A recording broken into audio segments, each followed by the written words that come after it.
Hey everybody, welcome to another edition of Melon Tales, where I give you wonderful stories in plain English. Alright, let's go. Okay, so boom. Our story kicks off in the Grand Canyon, Arizona area in 1928, the Colorado River. It's about a couple named Bessie and Glen Hyde. So Glen Hyde was born December 9th, 1898. He was a farmer, and he was from Twin Falls, Idaho.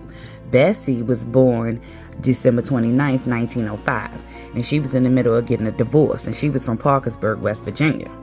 So they met in 1927. They was both on a passenger ship that was traveling to LA. They married April 10th, 1928, and it was the day after Bessie's divorce finalized from her first husband, honey. So in October, they decided to go river rafting on the Colorado River. So Glenn had a little experience with what they call river running. When you get serious into it, you're a river runner. So he had experience because he ran the Salmon River and he ran the Snake Rivers in Idaho, where he was from. He also used to run these rivers with this dude named Cap. He was an experienced river runner back in 1926. So in October in 1928, the Hydes went to the Green River, Utah area, where Hyde built his own boat. It was a 20-foot wooden sweep scow. Apparently, this is what the river runners used to use back in the time in Idaho. So after he finished building it, it was October 20th, 1928, and they was off to the races. They jumped on the Green River and the Colorado rivers. It was supposed to be like a little honeymoon adventure type joint for them, you know what I'm saying? Because I guess they ain't going no honeymoon right after they got married back in April. So they was like, boom, we're going to do it like this and celebrate it like that. So this was also more than a honeymoon, because they said if they would have accomplished what they needed to accomplish, they would have been set for life. Bessie would have been an overnight celebrity because she would have been the first woman to run this river. And only 45 other people at this point had ran the river successfully. So they would have been like, and he would have been on the books because he would have been the fastest and she would have been the first. So that would have been like extra lit. They thought if they had done it when they came home, they was going to have like book deals and lectures. They thought people was going to be like, come speak, come tell us, come talk to us, tell us how you did it. You know what I'm saying? We want to hear. They was going to turn this into a whole entire brand deal. This wasn't just like no little trip. You know what I'm saying?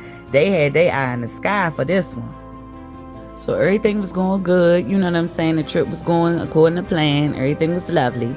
So fast forward to about a month later, on Sunday, December 18th, 1928. This was the last time anybody had ever seen them. So they said they boated down to the Hermit Rapids, and then they got out and hiked the Bright Angel Trail on the canyon because they had to, get supplies and whatnot.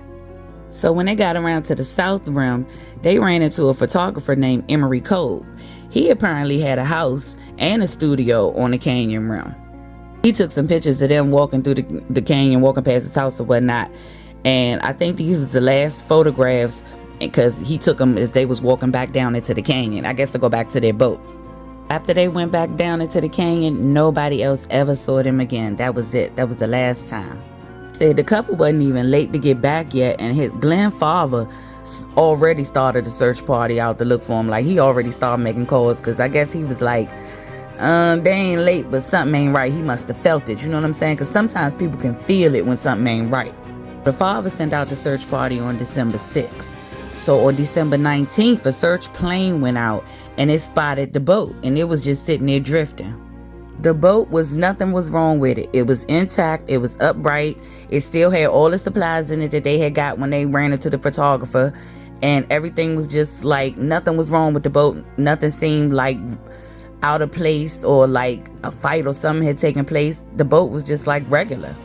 The boat was found floating, they said, near mile 237. After the search, they discovered that the couple made it as far as like mile 226. So they made it a little bit down there in Diamond Creek.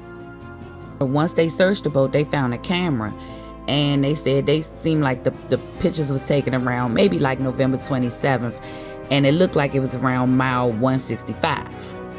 Bessie had wrote in her journal, because she was keeping a little journal and whatnot, and she had wrote that they had cleared mile 231. So she was psyched about that. And after that, there's just nothing. This is no traces of them. It's just like they just went, boom, they're gone. So this historian named Otis Marston, he was like, Most likely they got swept off the boat when it hit some submerged rocks or something underneath, you know what I'm saying, in the rapids and whatnot. So this supposed to happen, he thinks, around mile 232, because he was like, in this little space right here, this has taken out more boats than any other spot on the canyon. So apparently this is like a area where stuff normally goes down. This mile 232. So this happened all the way back in 1928, and people was like going crazy with like theories and all kind of stuff ever since then. All the way up to 1971, some lady gonna pop out talking about something. She Bessie Hyde, and she stabbed her husband to death and escaped the canyon on her own. She was on a river tour in the Grand Canyon, and while everybody was sitting around the campfire chilling and just talking and whatnot, she decides she gonna tell everybody she Bessie Hyde, and she stabbed her husband and escaped the river by herself. Clearly, my girl Elizabeth needed some attention. Somebody give her a hug. Can somebody check on her, because she needs a little bit of affection? Like, really? You just gonna tell everybody this around the campfire while y'all on vacation, stuck in the woods? Now, if you really did it, I would really be looking at you some type of way. Like, and then we gotta go to sleep with you tonight around the campfire. Like, dead girl. She lucky I wasn't there, because the first thing I would have said was cap. Like, girl. Like, really? Okay. So I don't know how the story got to this reporter, but he tracked her down, and when he found her and asked her about the story, she gonna deny. She was like, I ain't never say that. I don't even know who the Hydes are. I ain't never tell nobody that. I'm like, this girl, I guess she just lied for a living. This what she do. Then later on, she gonna take it back. They probably pressed her out so bad that she was like, okay, looking for some attention and whatnot. She need to stop. And then in 1976, they found a skull with a bullet inside of it. And it was on the property of the photographer that the couple ran into, the last person that they saw alive. So, of course, everybody thought that was Glenn until the forensics came out, and they was like, nope, this dude died back in 72, no earlier than that, and he was only 22 years old. So, boom, wasn't him. Also, when they met Emery Cole, he did point out that they ain't have no life jackets on their boat. And he was a boatman too, and he was experienced with the river. He knew the river could be a little tricky in certain spots too. But he said Glenn just laughed it off and was like, look, we halfway through the trip and everything been gravy all this way, so we good.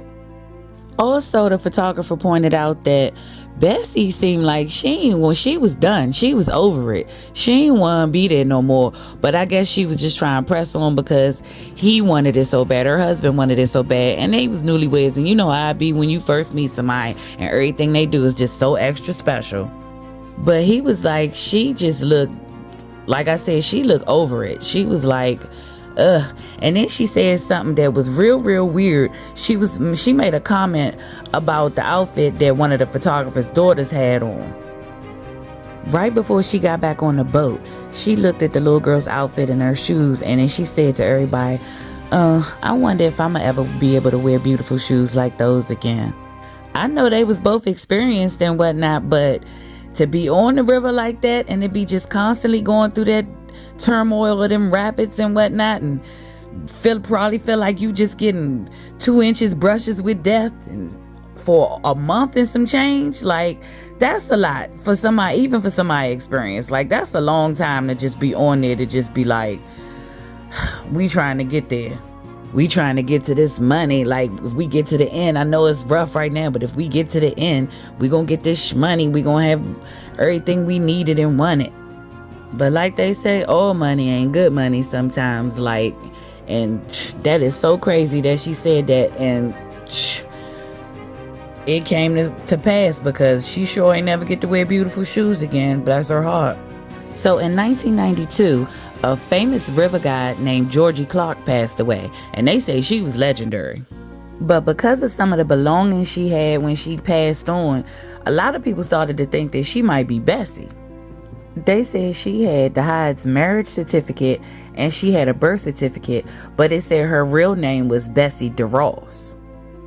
But the only reason they debunked this was because they was like, her early life was well documented, because like they said, this lady was like legendary at what she did. So they they knew all about her early life, so they was like, this can't be her. Like, it just can't. Some people try to say that maybe the couple was murdered, but by who and for what? Like, it ain't even no motive. They ain't even get to the money yet. Me personally, I just think that a big wave hit them.